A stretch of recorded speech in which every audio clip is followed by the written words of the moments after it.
Chronic kidney disease के जिस sign या सिम्टम की या अलामत की आज हम बात करेंगे वो है ब्रेथलेसनेस, शॉर्टनेस ऑफ ब्रेथ, या सांस का चढ़ना या सांस का फूलना या सांस का उखड़ना।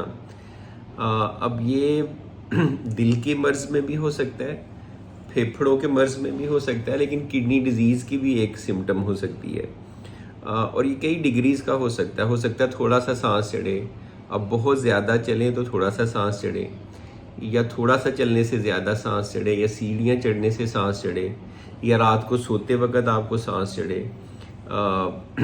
उसे पैरोक्सिस्मल नॉक्टर्नल डिस्निया कहते हैं, या फिर लेटने से, फ्लैट लेटने से सांस चढ़े, खड़े होने से, बैठने से ना चढ़े, लेकिन जब आप लेटें तो वो जो फ्लूइड होता है कभी कभार वो फेफड़ों में चला जाता है तो उससे सांस चढ़ता है।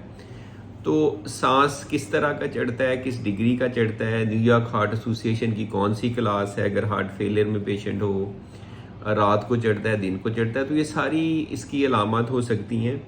बहरहाल सांस का चढ़ना या सांस का फूलना एग्जर्शन पे या रेस्ट पे एक सिम्टम या साइन हो सकता है क्रॉनिक किडनी डिजीज़ का।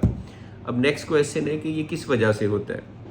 उसमें मेन वजह तो फ्लूइड ओवरलोड हो सकती है कि जिस्म में पानी की ज़्यादती हो गई, जैसे नेफ्रोटिक सिंड्रोम है उसमें पानी की ज़्यादती हो जाती है। इसी तरह से कुछ लोगों का साथ हार्ट वीक होता है, उसकी वजह से हो सकती है, या यूरिन किसी वजह से कम आता है तो फ्लूइड ओवरलोड में आप जा सकते हैं, डीमा हो सकता है, वही पानी फेफड़ों में चला जाता है तो सांस चढ़ता है, उखड़ता है। एक वजह तो एक्स्ट्रा फ्लूइड का होना है। दूसरी वजह क्रॉनिक किडनी डिजीज़ के पेशेंट में हो सकता है खून की कमी होती है, एनीमिया होता है। किडनीज एक हार्मोन बनाते हैं, इसे एरिथ्रोपोइटिन कहते हैं, उसकी कमी होती है, खून कम बनता है। जब भी खून कम बनता है तो आपका सांस उखड़ता है, जब एनीमिया होता है, चलने से, एक्सर्शन से, हार्ट बीट भी तेज़ हो सकती है, थकावट भी हो सकती है, सांस भी चढ़ सकता है।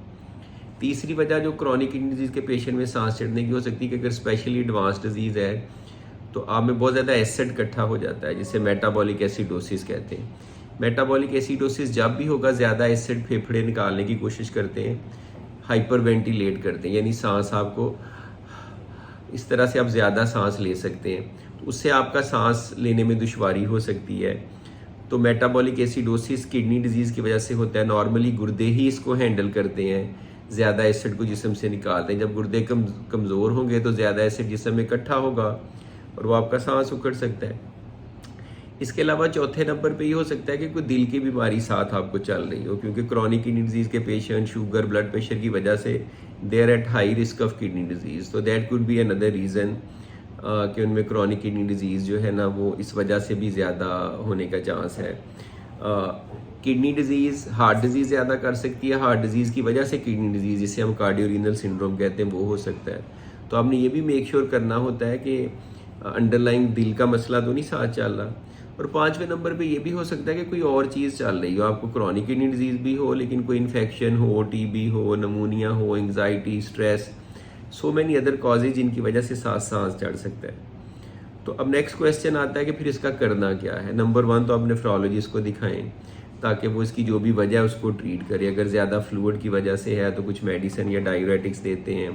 खून की कमी की वजह से तो एरिथ्रोपोइटिन देते हैं, एक इंजेक्शन है जो लगता है जिससे एनीमिया बेहतर होता है। अगर एसिडोसिस की वजह से है तो फिर सोडामेंट या सोडियम बाइकार्बोनेट की टैबलेट देते हैं।